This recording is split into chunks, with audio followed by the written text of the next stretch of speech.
Hey everyone, we are live at the 42nd Los Angeles Korean Festival, and we are here with Nathaniel and Michael. Their food booth is called Paletas. They sell handcrafted ice pops. So guys, why don't you tell me a little bit about how you ended up getting down here at the Korean Festival? We saw our friend actually told us about it, and we thought we would check it out and introduce people to something they probably never had before. So Okay, great. So how long have you guys been in business for? When did you start? And only a month.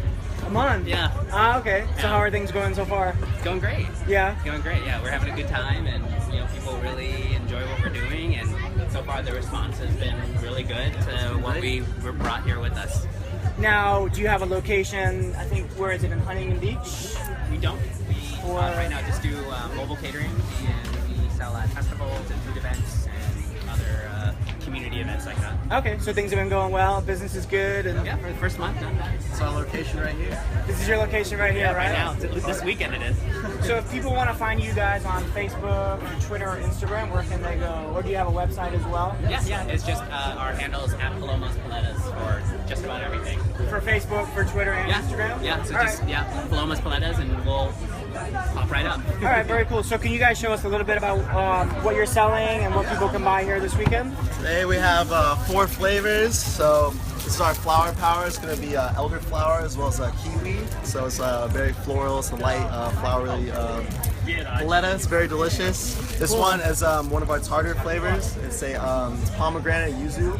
So it's a little bit of salt as well. So it's kind of tastes like a Sour Patch Kid in a popsicle form. It's really great. Then we got Asian pear, always a classic. That's a very good one delicious. for Koreans. Yeah, Yeah, they like that one. Yeah, that's what we thought. So we can't leave this one behind. And then last but not least, we got pink lemonade. All right, cool. So Yeah. what has been the hot seller so far, or have there been any? I don't know. Everyone's trying to get a popsicle. Yeah, I think there's a flavor for everybody right now. Tomorrow we're gonna have 7 flavors. So Yeah, I was gonna ask. So these are just ones that you have right now, but Yeah. how many flavors do you have in total?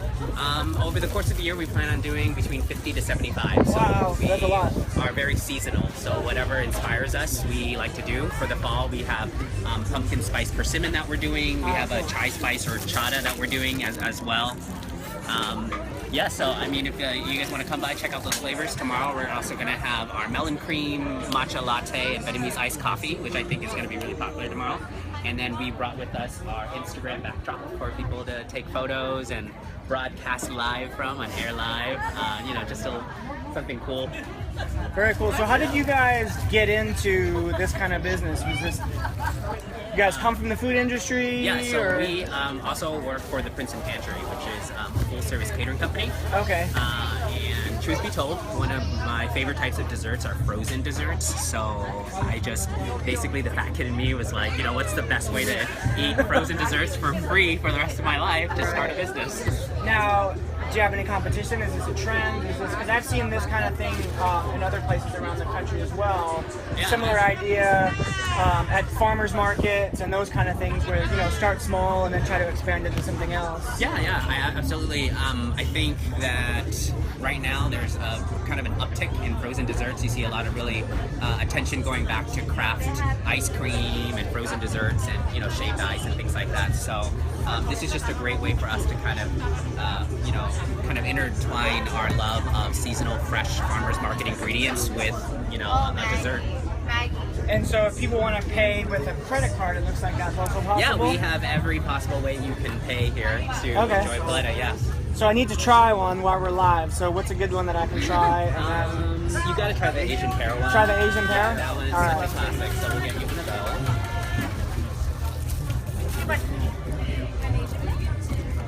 This one's really nice. We use fresh Asian pear. We make a puree with it, so it's really refreshing. Beautiful.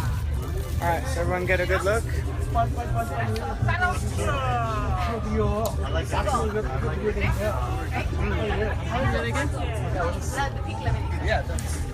It has this almost the same kind of texture like a pear Yes, does because we as well. use the fresh pear puree. Yeah, so Yeah. we peel them, and then we make a puree out of them. So when you eat it, you feel like you're biting into a frozen pear. Yeah, absolutely. It totally tastes like that. That is really, really good. All right, so If you're coming down to the Korean Festival this weekend, definitely check this out. And again, we want to thank Nathaniel and Michael for giving us a little bit of their time. And you guys have a great weekend. Thank See you guys soon. All right. This is the business card. Yeah.